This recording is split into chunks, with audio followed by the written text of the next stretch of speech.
Olá, namastê! Hoje estou aqui sentado à mesa para apreciar um pouco uma comidinha, porque hoje nós vamos falar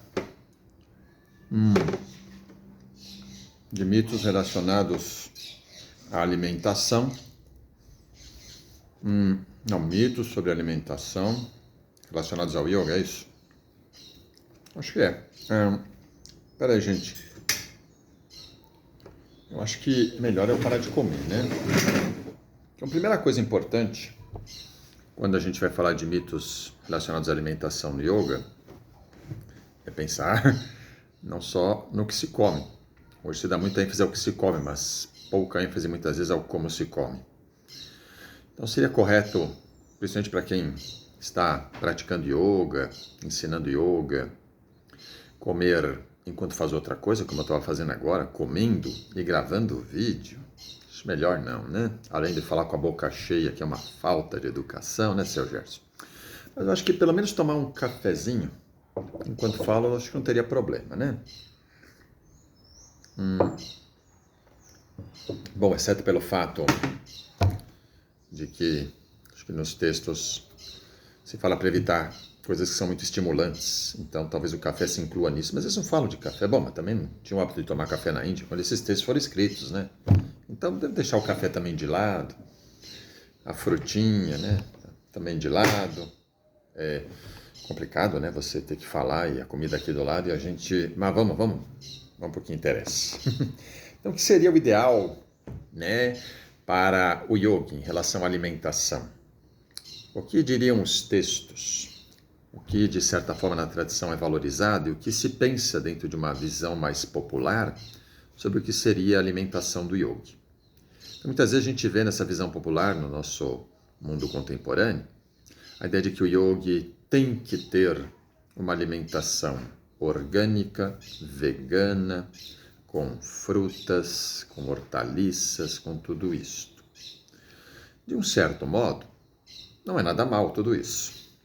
Mas talvez a gente não encontre amparo na literatura tradicional para tudo isso que estou falando.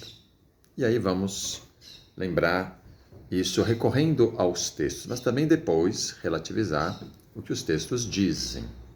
Porque os textos são, claro, voltados para quem está num devido contexto, de uma época diferente da nossa, de uma sociedade diferente da nossa, com uma cultura diferente da nossa, com uma proposta muito diferente em relação ao yoga, inclusive para adeptos que se dedicavam, como já falei em outros vídeos, integralmente à prática do yoga. Tá? Outro mito muito comum que a gente vê no nosso meio é aquele de que o yoga ele treinava ou treina, né, para também travar períodos muito prolongados de jejuns, que o jejum faz parte até muitas vezes da disciplina alimentar do yoga, uma disciplina restritiva, ou os jejuns têm uma função purificatória. Então, será que é isso também que a gente vai encontrar nos textos? Bom, e também pode variar de uma corrente para outra? Vamos lá. Eu sou profissional que lida mais com a literatura do Hatha Yoga e trabalho com o Hatha Yoga contemporâneo, né? Digamos, uma adaptação do Hatha Yoga aos nossos tempos. Mas existem correntes que são muito diferentes do Hatha Yoga nessas propostas. Por exemplo, jejum pode estar muito ligado à ideia do tapasya, né? Então, yogis muito antigos, ou melhor dizendo, que seguem uma abordagem muito antiga, tinham o hábito de muitas vezes se imporem grandes restrições, inclusive alimentares. Tá? Mas, quando você chega na literatura do Hatha Yoga, com todas as transformações que foram acontecendo na própria Índia, e isso ainda lá no período medieval, já existem outras recomendações. Então, vou recorrer aqui a um texto muito importante para nós, está dentro desse livro, que é um livro que tem aqui num único volume os três dos mais importantes textos de Hatha Yoga, né? O Garanda Samhita, o Hatha Pradipika e o Goraksha Shataka. E vou recorrer ao Hatha Pradipika, tá? Então, se eu entrar aqui no Hatha Pradipika, no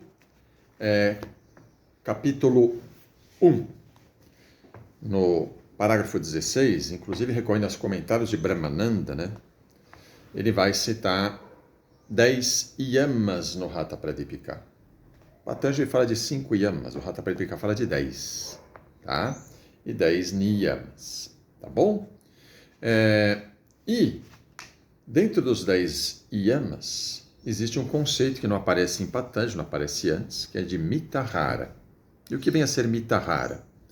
Moderação na alimentação. Moderação significa não comer nem de mais nem de menos.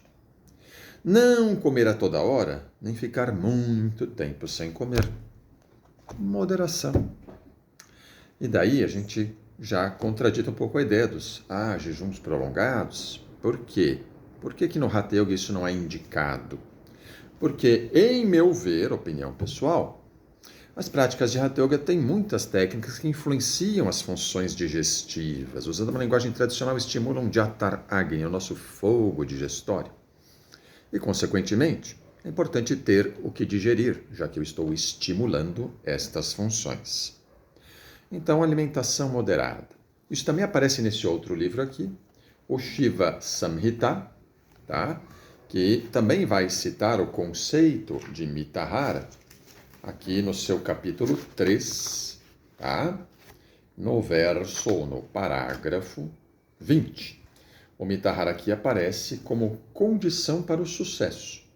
Então, ele cita algumas condições para o sucesso, tá? Como a fé, o respeito pelo guru, o espírito de equanimidade e, dentre essas coisas, o comer moderadamente. Agora, além disso, esses textos vão falar do que comer? Então, eles vão fazer algumas menções. Se eu pegar ainda o Shiva Samhita, agora nesse mesmo terceiro capítulo, mas um pouco mais à frente, nos parágrafos 36 a 38, aparece aqui algumas coisas que o yogi deve restringir-se, tá? Então ele deve renunciar, deixar de recorrer àquilo e fala muito de comida. Então, por exemplo, o yogi, ou yogin, deveria renunciar à comida azeda, ácida, apimentada, salgada, com sabor pungente e amarga. Bastante coisa está nessa lista que a gente vai então evitar, tá? A começar, olha, pela minha saudável fruta cítrica. É ácida, tá? Mas enfim, fala também que deveria rejeitar coisas fritas em óleo.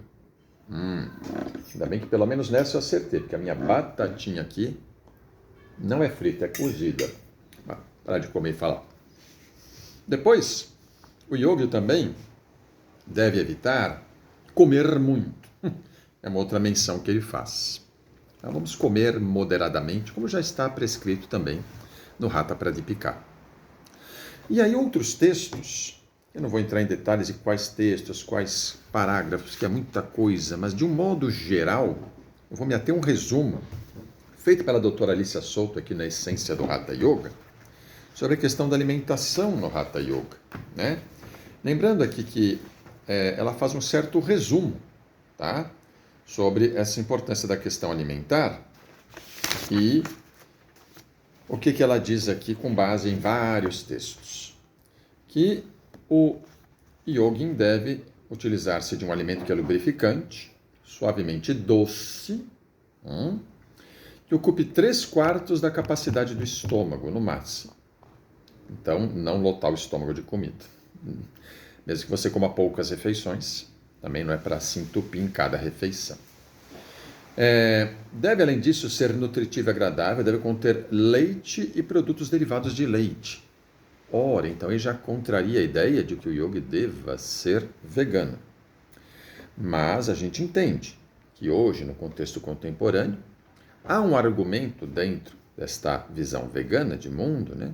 Que é uma visão, de certa forma, ligada a um estilo de vida, muito mais do que apenas comer, em que se entende que o leite que se utilizava nessas comunidades era um leite que tinha uma origem diferente do leite que a gente hoje consome.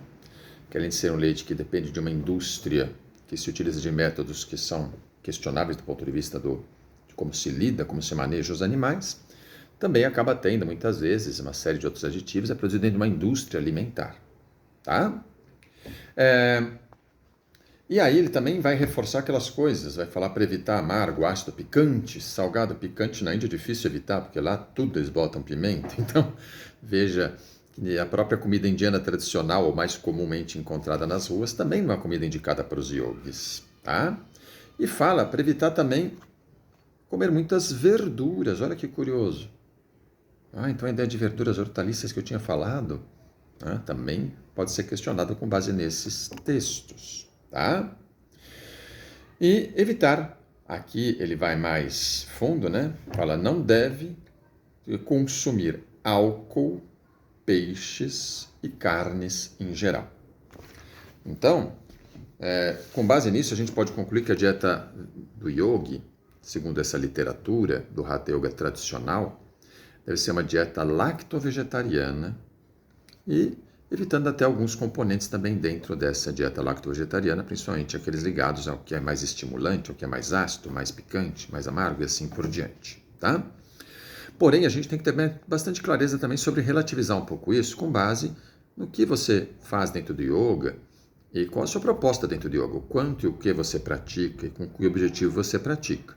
Porque muitas vezes isso aqui é para aquele, repito, praticante que está muito aprofundado no caminho, se dedicando integralmente à prática, e talvez para ele até um cafezinho realmente